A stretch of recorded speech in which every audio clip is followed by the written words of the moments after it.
الحمدلله زما ډیر ملګري پی ډی آی کې او پی ډی آی په څه پرېښودله وایي دوی کنځل کوي دوی رد بد وایي او دوی د علما د دوی سپکاوی کوي صحیح شوله په دې وجې پی ډی آی پرېښې ده.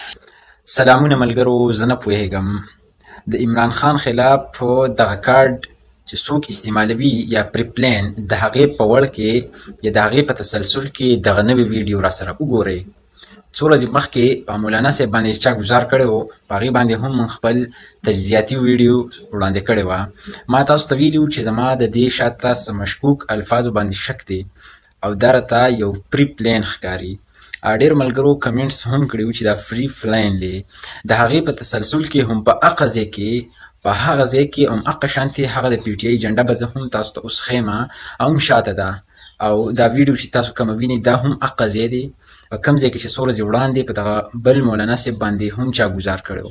هماغه ځای دی د هغې پلین او د هغې پروپیګنډې یو تسلسل دی د پی ټي آی خلاف چې په دغه مولانا صاحب باندې تاسو بالکل وینئ په ده باندې بیا چا ګزار کړی دی.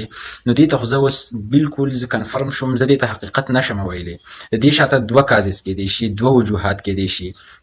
نمبر فرسټ د پی ټي آی خلاف مذهبي کارت او نمبر سیکنډ د زیاتر پیجونو والا خپل ویوز فالوورز وغیره یا ځان مخکې کول یا ویوز حاصلول دغه د هغوی ټارګټ دی.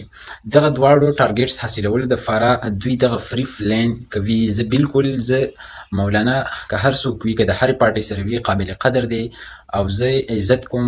یوازې زه نه زموږ ټول پی ټي آی نه بلکې ټول اسلام چې کوم دی دا د علماو قدر کوي او په کار هم دی ځکه چې دا د انبیاو وارثان دي. زه منم بالکل، خو دلته کې چې کوم کارډ لوبولی کېږي نو دغې ته وایي پری پلین صحیح شو یا یو پروپیګنډا کوم چې د کومې ښکار چې پی ټي آی د ډېر وخت راسېدی چې د دغې د وجې نه پی ټي آی ته ډېر نقصان هم رسېدلی. زه دلته د پی ټي آی سپورټ نه کوم، خو زه د خپلې تجزیې مطابق کوم چې ما څو ورځې مخکې کړې وه هم درست او رښتینې ثابته شوې وه ځکه چې په دغه ځای باندې نږدې څرنګې دوباره دغه حرکت کولی شي ولې دې څه روکتام نشته دی. خو دې ته وایي پری پلین یا یو منصوبه ملګرو. او بل دا سوشل ورکر چې کوم دی د تاسو د دې وینې دی د پی ټي آی خلاف په دغه ویډیو باندې څه ریاکشن ورکوي دا واورئ.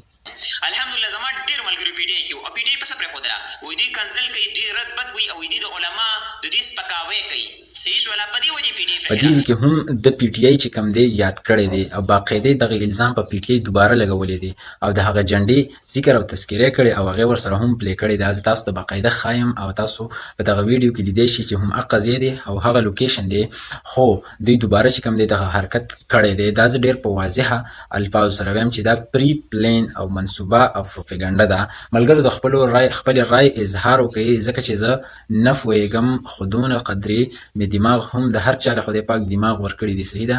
نو مهرباني وکړئ د خپلو عالمانو قدر وکړئ او موږ ته ټول معزز دي محترم دي. خپل عالمان په خپله باندې د هغوی عزت مه کمزوری کوئ او مه خرابوئ. تر بلې ویډیو ما له اجازت راکړئ. وسلام.